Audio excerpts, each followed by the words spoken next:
Good morning. It is the 20th of September. We are one day from the equinox and the first day of fall. We don't care. Here's the thing. I just want to make a confession. If you are a subscriber to my channel, you see once in a while I post, sometimes some days more. This day may be a day where I might post 2 videos. Who knows? I'm going to be in the truck all day. And as I drive, all the things I've been absorbing over the last few days and the things that have happened to me and my family over the last few days are percolating inside of me. And what's going on in the world, so much going on in the world, outflow of the percolation is what these videos are. So I was supposed to play, or wanted to play, desired to play in our club championship. Our golf course has just been, greens were redone over the summer.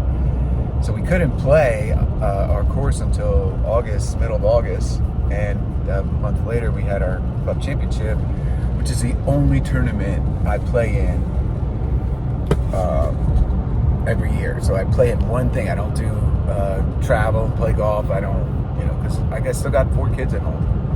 And it's just things, we got to keep our schedule fluid. So we don't have no ability to just like, hey, I'll meet you every day, 3 o'clock, play golf, like some of the guys at our course. So I'm this independent, lonely golfer, so I walk 9 holes, that's it. So ramping up to the club championship, I thought, hey, I got to play 18 holes, because I haven't played 18 holes in a year. Not a year, but last year. Say it's the last time, or no, I played one time this year, 18 holes. So you're playing a tournament and it's 18 holes. It's not 9 holes. So I'm almost done the second 9, and then everything just got super slow, super backed up, and I hit a terrible shot on the 17th hole into an area that's like a bank, trees. It's a gnarly area. Most people just, if they hit their ball there, they totally ignore it. They say, okay, it's lost. You can't hit your shot out. You have no shot. So you basically go to the area where you hit your shot. If you hit it in the water, the designated drop area. Not me. No, I got to go look for my ball. But I got to find other balls. I don't ever buy golf balls because it's just my budget's tight. So that's one area where I can save money. Is just look for golf balls and use those golf balls. So I'm in this, hillish area, and there's trees around and ivy and vines and things, and there's water below, and I'm pulling balls out of the edge of the water because nobody goes down there. It's just gnarly. And I'm pulling up balls that are not the kind of balls I want to hit. I give them to my son who loves golf, and then let him hit them because he's going to maybe whack them and lose them, and so he doesn't get the best balls. So I see this ball inside of a tree trunk was cut out long ago, and so the middle of the trunk is like all gone. So at the bottom of that hollowed out trunk is a Titleist Pro V1 ball. It's not new, but at least it's a Pro V1. And I go to put my putter down because I use the back of my putter to pick it up out of the water, so I don't necessarily reach down.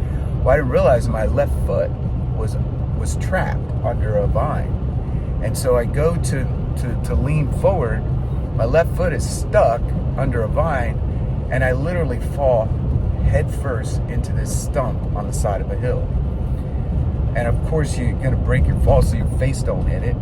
So I reach out my right arm, and my forearm, which is pretty tore up. It's not bad, but it looked really bad the day it happened, which was Friday. And my right forefinger took the brunt of the force. It got bent in such a way that it swelled up right away. And my hip fell against it. I just was like, it was like I was in a prize fight, and I just got the snot knocked out of me. Or a football game, and I just was getting pulverized by hard tackles. So I grabbed my bag, get to the truck. I got a towel. I start wiping the blood off me. I go home. I tell the course I can't play because I couldn't, my right hand didn't work. And I take a cold shower to wash out my wounds. And this was the very day I think I did a video about how do you define success, and I was talking about we have no idea what's going to happen that day. Like for me, playing golf is like a last second decision because it's only 5 minutes away, and obviously I want to get my exercise. That's my exercise. I walk. It's up and down hills. It makes my heart work. I feel like I'm doing something because I don't work with my hands anymore as a trade. I do quotes all day, sit in a chair all day, so I got to get out of the house. I got to get out and look at stuff and walk and all that. It's built into my system, my DNA to get outside. So I take the shower. I'm a little teary with my wife when I see my wife, and I say, I could play in my one tournament of the year, and I said, I love God. I love Jesus. I'm your son. Like, I can't understand why this one thing, Lord, that I love to do, I can't do this year because I fell at the golf course trying to extend my mental capacity to play 18 holes versus 9. And you could see the thing was designed. Now, did the enemy cause me to fall, or did I cause? I have to take responsibility. I have to take responsibility. I was in a place I didn't have to be, wandering around an area that's kind of hard to move around in. I didn't have to look for golf balls. That was on me. That's my curiosity killed the cat thing. I want to go investigate and look. Maybe I'll find a couple nice new balls because nobody else wants to go there. That's the idea. Go do things that other people don't do, and that's how you beat the system. Because most people won't even attempt to look. So, absorbing all that, I reflect on the fact that my senior son, who's 18, football player, really, really good. But this is the year he's starting to show how really good he is because he's grown. He's got talent. He's long. He's a wide receiver. But his knees are hurting him badly. He's got jumper's knees. It's like aching knees.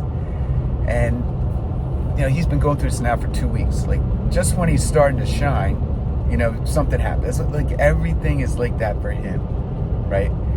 And I sent him a text 3 weeks ago, maybe, or 2 weeks ago, and I said, you're going to be the story of resiliency. You're going to be the example of a person who never gave up. And I just prophesied that over him. So he's moaning when he comes home from practice. He's moaning after the game. The last game, he got hit in the back, and he just took himself out of the game because he just got whacked. And funny thing, his little brother, 10th grader, takes his place because they play the same position. So when he goes out, his little brother goes in and takes his place. And so I'm like, well, maybe it's associational struggle. Like, I can feel their pain because I got hurt. And my 10th grader son, he got hurt lifting weights, and it impacted his ability to, to grab a football because his thumbs got all bent. So modeling, mentoring, how to handle setback. Because I fell and couldn't play in this tournament, you don't think my kids are watching me? Because they know how much I care about that tournament. You don't think they're watching, hey, how's dad handling this painful experience? Well, Saturday, I just sat in the chair and watched college football. Sunday, pretty much the same thing. We did our church, and then we end up watching football most of the day. I didn't go outside. Can't do anything. Can't throw a football. Can't throw a baseball. Can't hit a golf ball. I just sit there. But I think it was Sunday, I look at the son, the 18-year-old son, and I tell him, I feel like I'm being healed every second I sit in that chair. When I took my first shower after I was all tore up, I just prayed. I said, Lord, heal these wounds. Heal these wounds. And Just heal me, Lord. That's all I want. Just heal me up. And so for Saturday, Sunday, yesterday, Monday, I was pretty much chill. So 3 days of chill, sitting. I didn't even go out and do exercise like walk, just walk for the sake of walking. And I'm telling you today, this finger, which was so swelled up, I couldn't hold anything, I couldn't throw anything, it's almost healed. 3 days. I'm 58 years old. You're supposed to heal really slow when you get old, right? God healed me. My hip, my forearm, my hand got tore up. I can now touch things with my palm. You know, it was sore. I didn't want to touch anything. I couldn't type. I do a lot of typing. And I'm sitting there like, I'm in a good mood. It's Tuesday. I told my wife, I'm like, always used to say to myself when I got hurt, you know, twist my ankle a little bit or whatever, 2 weeks, I'll be back. So 2 weeks was my heal time frame. I said, honey, I'm going to be able to hit a golf ball in less than, let's just say a week. God is our healer. God is our healer. Our bodies are amazing. Inside of my body for the last 3 days was a work of healing. Our bodies are amazing, how they're built. Glory to God. Praise be to Jesus.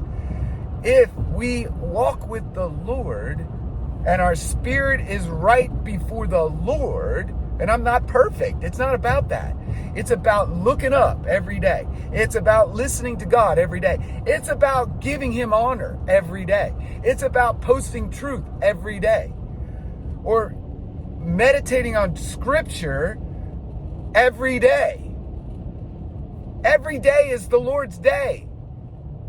This is the day that the Lord has made. We will rejoice and be glad in it. Every day. What's so hard about that? What day am I allowed to now, I don't like God today. I'm going to fall into temptation today.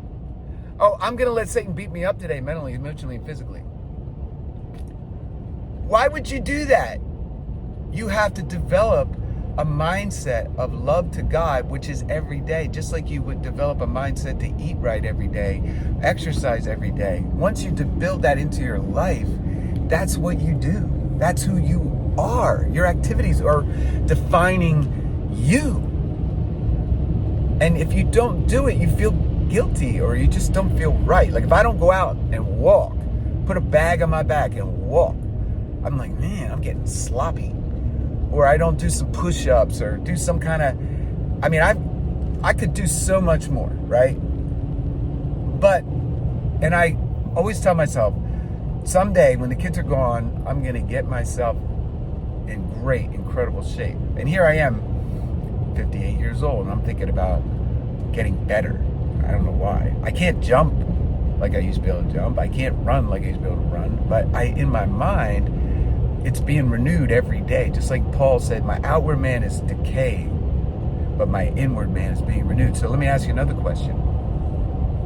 If your spirit is alive and well on the inside of you, does that impact your physical self, your flesh? I would say you'd have to conclude with a little bit of thought that an alive spirit, and an awake spirit, a healthy spirit, a healthy soul has to have a direct impact on your body. It has to. So I'm telling this little personal story to connect you to me, to know why I tick, why I am the way I am. And that's basically the point of this truck talk. So may God bless these words.